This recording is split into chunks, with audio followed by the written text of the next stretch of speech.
Hello and welcome back to another Tech Demos Cozy Plans. In this lesson, we are going to be looking at defining some functions, but this time with a parameter.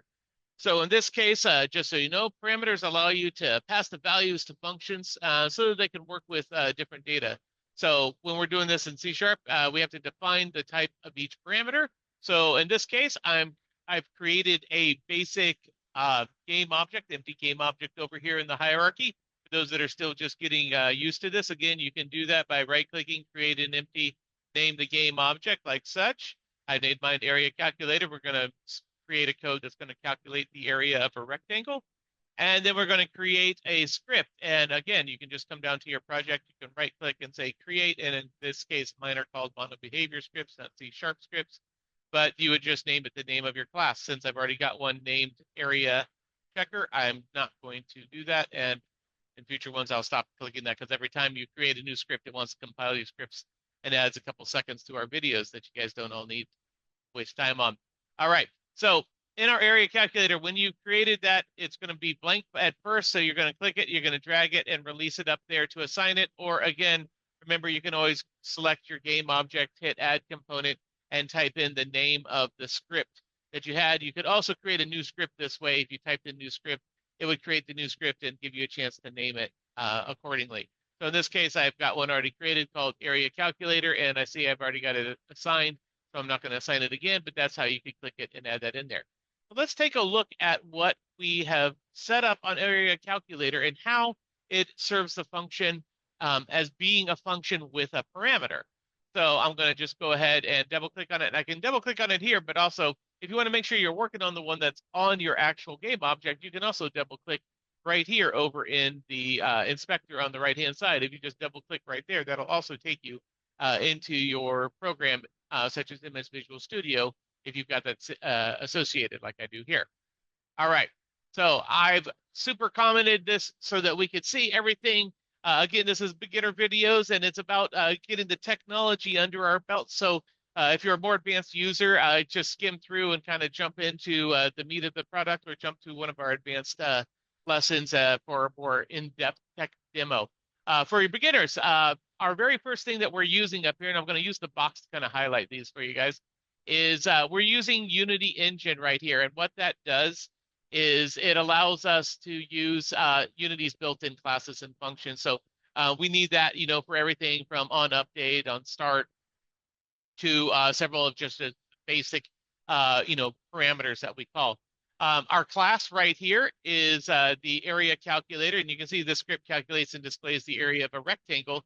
So you can see that, and keep in mind that it has these little sandwich brackets right here, and here that defines the range or the, you know, what's the content of your actual class. So some people were asking me, you know, what are those little carrots for? If you click that, you'll actually collapse it down. So if you see a very complex bit of code later on where you're more advanced and you don't see what you're expecting to see, odds are people will kind of collapse their code down, but it's in there and you can kind of see it through those. All right, so let me clear some of those drawings so you can see the rest of this. So what's going on in here? So what we have to do first is we have to create some basic variables for us. And if you don't remember variables, go check out the basic variables video we had earlier. And these are just some basic float variables that allows us to have decimals. And do remember, you need to have that F at the end of it when working with C# inside of Unity. So you can see we have this. So this is our public float for the rectangle's width and for the height. And we're just declaring them and I'm initializing them to that value. But by making them public, we can change them inside the inspector back inside Unity. We can take a look at that when we hop back over there. So what goes on? Well, once we've got that initialized in here, we say, let's go ahead and update. So the update method gets called once per frame. This is not an ideal place for me to put inside a game or an app all these calculations that you see in our videos, but it is a great place for us to test it, to be able to see it in a timely manner so you guys aren't waiting for events and calls. So in this case, on update, we are going to sit there and call the calculate area function, which is the function that we have created. It's a custom function, and it comes with, in this case, actually two parameters. We are going to give it the parameter of rectangle width and the parameter of rectangle height.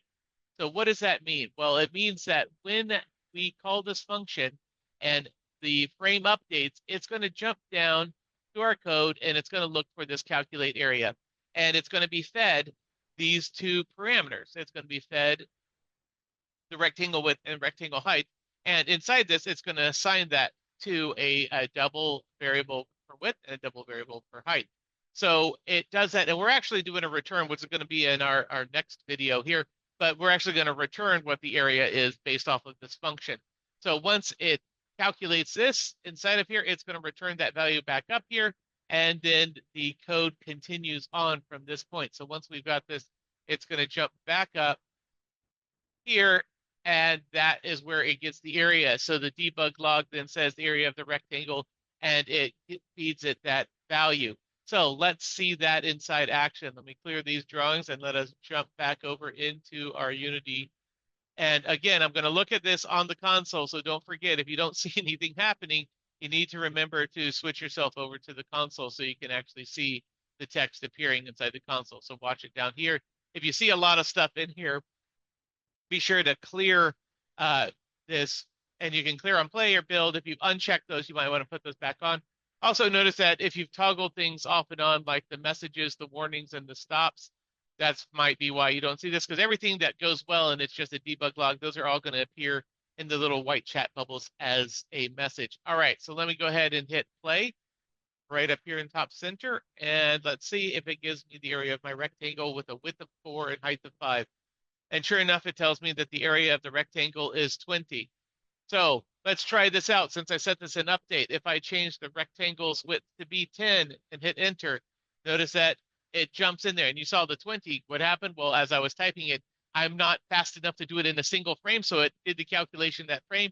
And then once I was able to press enter, it gave me the full value. So notice once again, if I change this to 100, you're going to see it give me variables as I type those in. But it is indeed working, and it is allowing me to see that. So my function and the parameters are working. One more thing as a reminder, because I know a lot of beginners forget this, I'm in playback mode. If I don't stop playback mode, any edits that I do will be erased when I sit there and stop playback mode in Unity. So notice that while I have rectangle width and rectangle height over here at 10 and 100, if I stop playback right now, it's going to revert back to my original 4 and 5. So just keep that in mind, because a lot of people sometimes get carried away when they are running and testing live, and they start editing and start coding some more, and you lose all your code. So please remember to turn that off before you start doing any more tech updates. All right, that's the end of this tech demo. We'll see you next time.